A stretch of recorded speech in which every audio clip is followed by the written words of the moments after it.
Hi అండి, నమస్తే. నేను మీ Shravanthi. Welcome to Shravanthi foods.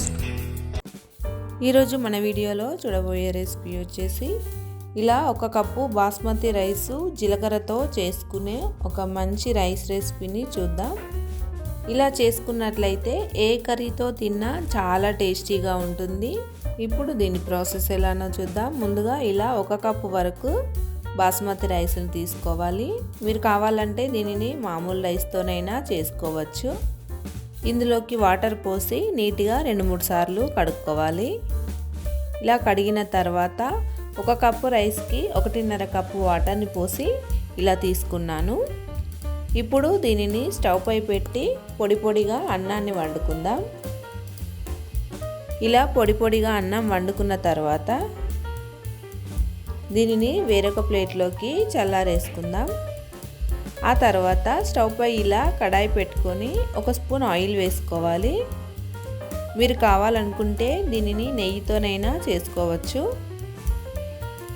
ఇలా ఆయిల్ వేడైన తర్వాత 4-5 మిరియాలు, లవంగాలు, 2 ఇలాచీలు, కొంచెం చెక్క, 1 బిర్యానీ ఆకును ఇలా వేసుకోవాలి. అలాగే ఒక 2-3 పచ్చిమిర్చీలను ఇలా పొడవుగా చీలి వేసుకోవాలి. కారం అనేది పచ్చిమిర్చితోనే వస్తుంది కాబట్టి మీరు తినే స్పైసీని బట్టి మిర్చిని యాడ్ చేసుకోండి. ఆ తర్వాత కొన్ని జీడిపప్పులను వేసుకోవాలి. అలాగే 1 స్పూన్ వరకు జీలకర్రను వేసుకోవాలి.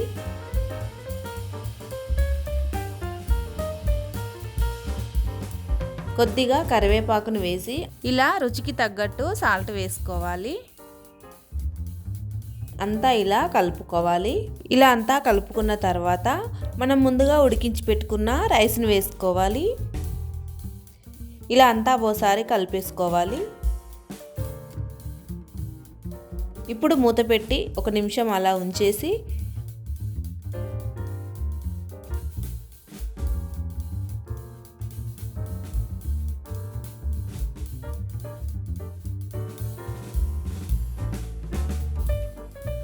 ఆ తర్వాత ఇలా వేరొక ప్లేట్లోకి సర్వ్ చేసుకొని వేడివేడిగా తింటే చాలా టేస్టీగా ఉంటుంది. అంతే అండి, ఎంతో టేస్టీగా ఉండి చాలా ఈజీగా చేసుకునే ఈ రైస్ రెసిపీని కేవలం ఒక 3-4 నిమిషాల్లో ఈజీగా చేసుకోవచ్చు. ఎంతో ఈజీగా చేసుకునే ఈ రైస్ రెసిపీ మీకు నచ్చినట్లయితే మీ ఫ్యామిలీ అండ్ ఫ్రెండ్స్కి షేర్ చేయండి. మన ఛానల్ని సబ్స్క్రైబ్ చేసుకోండి.